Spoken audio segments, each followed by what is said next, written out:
What's up, everybody? We are back. John Delarose here, delarose.com, coming at you with something you probably didn't expect. This always happens to me. I'm sitting here like, I really need to read my epic collections and read my omnibuses that I've already got going. And then I run into half-price books and I find something and I see an Absolute Edition. And I'm like, ooh, I love DC Absolute Edition, so I'm just going to grab this because it's only like $40 when they're usually like 100. And that's what I do, and that's my failing. Now, Absolutes are giant books. You can see how much bigger they are than a normal-sized graphic novel right here. They're bigger than omnibuses. They are really like a beautiful art portfolio sort of setup. And this is the Green Arrow, obviously. As you can see, it's got a book and a slipcase. Very nice inside. And you're gonna really be like, why are you reading Kevin Smith's Green Arrow, like, of all things? I actually, when I picked this up and I saw Green Arrow, I didn't realize there were two Absolute editions of Green Arrows out. I thought it was Green Lantern / Green Arrow, and I didn't actually read the title. I just saw Green Arrow, and I just grabbed it, and I was so excited, and I was running in and out because I actually had to get somewhere when I was actually buying this, and I bought the wrong thing. So then what? I just started reading it because why did I just start reading this? Well, I was in the car and I was late for an appointment and I'm like, dang, I've got no books in my car, right? Oh, I do. The Absolute Green Arrow by Kevin Smith. So let's dive into this. This is a weird one. So I don't know. Green Arrow's never been on my radar so much. I know that there's that big Mike Grell omnibus. I really want to read that Green Lantern Green Arrow by Denny O'Neil, and I'll eventually pick up that Absolute Edition at some point. And I know Chuck Dixon wrote it for a little bit, but I don't even think those are collected. But this is where it was. And Kevin Smith writes his intro about how he's so excited about the character, because that's what they do. And we get into it. And so this is a weird period. I guess Ollie the Green Arrow is dead at this juncture. And we kind of have superheroes kind of reminiscing about him. The art's done by Phil Hester, who I am not super familiar with Phil Hester, but I really like this. This is very classic comic-y style art. And so it's really nice stuff. And so we get this kind of like mystery of what's happening with Oliver Queen through this, who's the Green Arrow. This is Dinah the Black Canary, who was dating the Green Arrow for a bit. So we get his sort of, all of his people sort of brought back into this.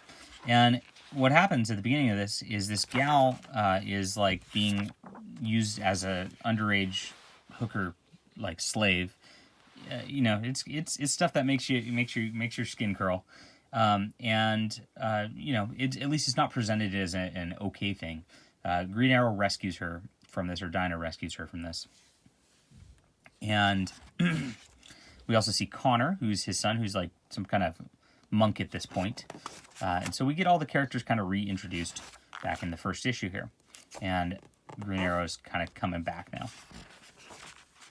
All right. So here's this fat mayor or congressman or something like that, and Ollie sees him with the girl. He's a really nasty pervert, and and Ollie lectures him and is awful, and does his little lecture thing and leaves him.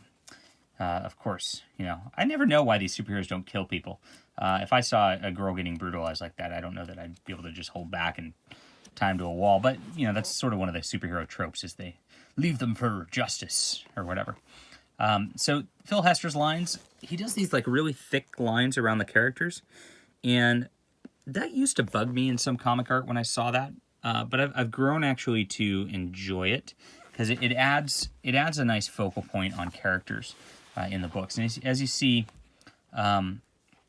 his work doesn't have too much background to it, so you get very focused on the characters, which is good because Kevin Smith actually provides a lot of talking because he's Kevin Smith, and that's where this goes. But he rescues the girl, from the child trafficking, and they talk about child trafficking a couple times in this, and it gets a little funky after this, and the plots aren't that bad, especially the beginning of this. And I enjoy the return of the Green Arrow, and then Batman, afterwards, he finds out he's back, and,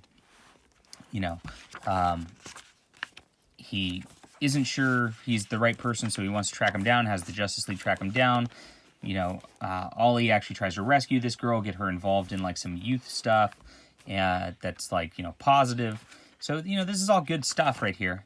Good heroic stuff, good sort of family stuff, except for the fact that, I mean, of course, Kevin Smith's pretty overt about some of the stuff, and he makes just too many gay jokes and sex jokes and things like that. If you've watched a Kevin Smith movie, you know exactly what I'm talking about. And so he can't help but step on his storyline, which is going all right here, by being Kevin Smith. And that's what happens here, is unfortunately there's just too much of that going on. And it throws you out of the book a little bit when he does his little Kevin Smith isms. And he goes through, he like, it's like he's like, here's my Kevin Smith greatest hits. So you know exactly what the jokes are. And you're going to roll your eyes at them every single time. But when he gets into just like the DC stuff where he's just, referencing superheroes and referencing parts of the past, talking about superheroes and having them actually do their superheroic work, it's actually pretty decent. So those little dialogue bits can get rough, but it is what it is. Now, in the middle of it, there's a drastic transition after we kind of find out that the Green Arrow is sort of Ollie, and he gets brought into this deal with the Demon, a Jack Kirby character. And these, again, Kevin Smith's trying to pull in characters that don't get used a lot from DC Past, because he's obviously clearly a comic nerd, which is cool. But he gets into this like storyline where he was sent back to Earth. He's just a body without a soul by the Spectre, and his soul's in heaven, and all these demons are now trying to like inhabit him. Very cool double page spread here of the Spectre. I like the use of the Spectre too. Again, just like different DC concepts, but this whole demon plotline really didn't feel right. I mean, Green Arrow is like a city level, street level character, and so when you bring him into these like that he's in heaven right now talking with Barry Allen, the Flash, and himself, it's kind of bizarre. It didn't land right, just because it didn't feel right for the characters. So this section was a little tough to get through, and of course they have their discussions, because it's Kevin Smith again, so he has his Kevin Smithy discussions about God, and is God really a she? He does this in his movies too. It's really eye roll cringy, but what can you do? And eventually they get back, and so once they get back from all this, and I love these absolutes because they have these like nice little book ribbon just to hold your place. I think that's classy. But eventually, once this demon stuff gets done, he gets back into street level sort of Green Arrowing, and there's a bad guy going around just killing people, and he's super brutal. And the gal who he rescued wants to be his sidekick and be Speedy at this point. Oliver says no, and his son actually comes back at this point as to help him through this. Now, this is a cute thing, and I want to state this. This is pretty interesting because this is something you wouldn't see in comics anymore, which is to Kevin Smith's testament. Because I kind of dunked on him a little bit much in this review, but to his testament, what happened? They went into this house or this JSA spot because he's dating Dinah, and there's Stargirl in the background there, and this is Hawkman and him, and there's a little joke, and she's like, "You left them alone together? Oh my gosh!" And the girl's like, "Why? Why is that a problem?"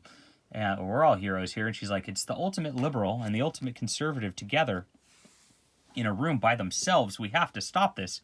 And you hear some strange noise and scuffling going on. And it turns out they're just enjoying themselves and being friends together. And this is something that like you do not see. I mean, every conservative in any DC comic is just painted as just this like caricature evil person at this point, because there's not normal people who actually have friends writing comic books anymore. It's the sad part. And so they don't actually, have anything in their new books other than just absolute political hatred, because they're just sitting on Twitter all day long.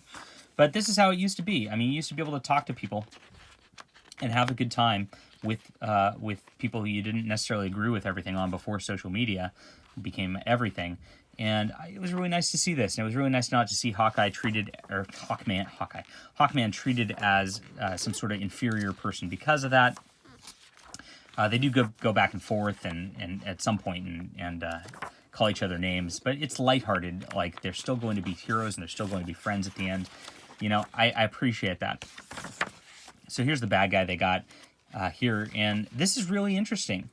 So he almost kills Connor over the course of this, Oliver's son, and then Oliver goes ballistic to go track him down. And the guy shows up in the hospital, and Oliver just points his arrow at him and is like, "If he dies, you die." I'm like, "Yeah, kill him." I'm rooting for this guy to die because it's pretty awful to kill your kid, or attempt to kill your kid. But he just holds his arrow there, and then the guy kind of escapes, and they have to chase him down again. So why Oliver didn't just like stop the guy and pin him down and get him all wrapped up when he's just standing there, I don't know. But that was that. It ends in a very strange Mr. A-like fashion where the guy kind of falls off the roof, but it's very different than Mr. A in that Oliver actually tried to save him and keep him there, and the guy actually fell off intentionally himself. But then when his blood splatted on the ground, he disappeared, creating a mystery. And everybody's okay in the end. We got Dinah here. We've got the young gal who now is kind of crushing on Connor a little bit, so you got that little relationship dynamic starting. Interesting spot. Fun back third of the book after you got past that weird supernatural stuff. And then it just ends. So I guess it concluded, but, you know, it felt like the mystery of whoever that guy was not really resolved, and it felt like this book was kind of just dropped. So I feel like this could have gone a little longer and possibly could have, you know, been a much better run. But it is, the art's really good. I'm really enjoy that comic art style. It felt happy and comic-y. It wasn't too dark, right? And I really appreciate that sort of art style. The Kevin Smith isms and his dialogue were rough in a lot of spots, and that was the big detractor from the book. The main plots actually were fine. Like I said, the middle part, little weird for the Green Arrow, didn't feel right. But the bookends really worked out well. And so overall, this was not as unenjoyable as I thought it would be. It was actually very enjoyable. And so I'd call this a 7.5 out of 10. I have not really gone through a ton of Green Arrow, but I will, as soon as I get some of the other stuff, I'll do that for you guys. This is the Absolute Green Arrow again. Hit that like and subscribe button, and I appreciate you guys all being there and watching the reviews and all that. And we'll be back soon. Here's the one problem I got with these. Hold on. See, with these little ribbon things, I love them because I love using them as bookmarks, and I love the classiness of them. But whenever I try to, like, get the ribbon back in, it doesn't stay very often. So I finally did that. All right, cool. All right. Nerd problems. Let's talk to you later.